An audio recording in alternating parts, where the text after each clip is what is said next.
General Hospital spoilers reveal chaos in Greenland, dying requests in Port Charles, solemn vows, and so much more. You won't want to miss a moment of this exciting new episode. Victor, Charles Shaughnessy, still thinks he holds all the cards because he has a gun on Liesl, Kathleen Gaddy, but Holly, Emma Sams, has a gun on him and is not about to back down. However, Victor also has the caboodle container in his hand with the pathogen and waves it in the air, promising that if anything happens to him, then they all die. However, GH spoilers say that Victor is caught off guard and that will throw him off his game. He thought he had the perfect plan to save the planet while sacrificing half of humanity, but he didn't count on a merry band of rescuers getting in his way, as well as Liesl's ex-boyfriend alerting the WSB to his plans. Back in the bunker, Valentin, James Patrick Stewart, realizes that Anna, Finola Hughes, is really there outside his window and not a hallucination. She tells Valentin this is not how he dies, but is he really dying, or did Liesl just inject him with something to make it look as if he was dying to trick Victor? While Anna begs Valentin to live, Laura, Jenny Francis, tries to figure out what that dinosaur computer is trying to tell her, but somehow gets a call from Jordan, Tanisha Harper, to warn her of what the WSB is up to. Finally, Spencer, Nicholas Alexander Chavez, begs Trina, Tabiana Ali, to take Ace to the seaplane so he can try and rescue his grandmother from peril, but Trina insists they are in this together and she will not leave him. Willow, Caitlin McMullen, has probably used up all of her dying wishes right now, but that doesn't seem to matter because she lies on her deathbed once again with another request. This time she wants to talk to Nana, Cynthia Watrous, who is just thrilled that Willow wants to see her. Willow asks Nana to do something for her, and Nana promises that she will. Does this have anything to do with Willow's desire for Michael, Chad Duell, to get along with his father and not turn Sonny, Maurice Benard, in? Perhaps Nana can make sure there is a reconciliation if Willow dies. The General Hospital recap features dying newlywed Willow Tate learning what her new husband has been up to for a year. In this episode, Michael showed Willow a video of the Pikeman shipment and then gave her more surprises. Dex also told Joss what went down in the warehouse after they had sex. At the hospital, Robert had to cover with Elizabeth as Scott called the WSB about Victor's plans. Over in Greenland, Valentin became a test subject while Curtis managed to find Spencer and Trina now. Let's dig a little deeper into the details. Michael, Chad Duell, and dying Willow settled in for their quiet wedding night in the living room, but Michael had one last thing he had to do.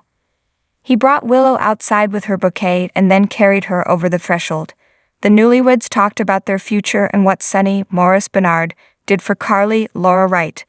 Michael still blamed Ned Wally Kurth for turning his mother in, as Willow reminded Michael that Sonny has been supportive of her and is still supportive of Michael. She just wanted his family to get along and hoped that could happen if she did happen to die. She just wanted Michael and Sonny to get along again. So Michael decided to show Willow the video of Sonny making the Pikeman deal so she could see what a mean and horrible ogre Sonny really is. Willow was confused and surprised, so Michael explained what he had been doing for the last year. The shock of it all caused Willow to pass out. Jocelyn, Eden McCoy, returned to her dorm after the wedding and the incident with her mother and thought about Trina, but only in terms of what Spencer said about Dex, Evan Hofer. Finally, she wondered what could be going on with her best friend until Dex arrived at the door. They quickly fell into bed, and in their post-sex state, Jocelyn told Dex all about the wedding and what happened to Carly once the ceremony was over. Despite the fact that Drew, Cameron Matheson, is looking for all of Victor's hostages, like Trina, Jocelyn was only thinking about Drew rescuing Willow. She told Dex it was Sonny who made sure the SEC didn't know that Drew was heading to Greenland. Dex told her that he finally had the goods on Sonny, and Jocelyn was all for bringing him to justice because he broke the law. Carly also broke the law, but Jocelyn didn't want to acknowledge that fact. Jocelyn started feeling a bit of guilt over what was going to happen to Sonny when the feds got wind of what he was doing, but she was more worried that Dex would go down with his fake boss. Valentin, James Patrick Stewart, and Victor, Charles Shaughnessy, came face to face in the Elder Cassadine's underground humanity-destroying bunker. Victor demanded to know who he was on the island with, but Valentin wasn't saying. Liesl, Kathleen Gaddy, just wanted to know how Willow, Catelyn McMullen, was and breathed a sigh of relief to know she was still alive. Victor assured his son that Spencer, Nicholas Alexander Chavez, and Trina, Tabiana Ali, were also still alive before he told a horrified Valentin of his plan to save the world by killing off 80% of humanity. Victor went on to explain climate change to Valentin and pointed out that 80% of Earth's problems are caused by man, and his pathogen would wipe out 80% of mankind. Valentin told Victor he would be his loyal son again if Victor just called off his crazy plan and hired sane scientists to save the planet without killing so many people. Victor didn't want to hear of it and said he would never be foolish enough to trust Valentin again.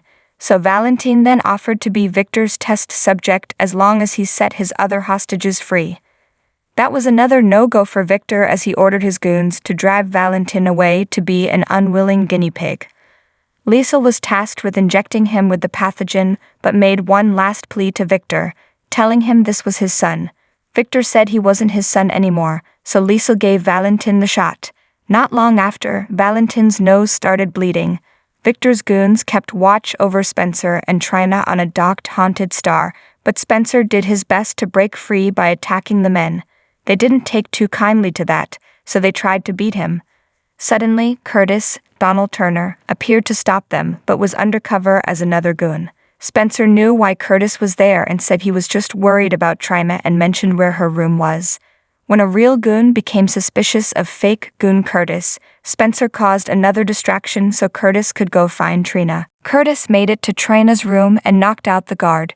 Trina was relieved and thrilled to see Curtis appear. Trina apologized for getting into this mess and then told Curtis how hard it would be to find Spencer and Ace. Curtis wanted to get her off the boat first, but she refused to leave without Spencer. As the goons gave Spencer a good beating, Trina ran into the dining room and demanded they stop.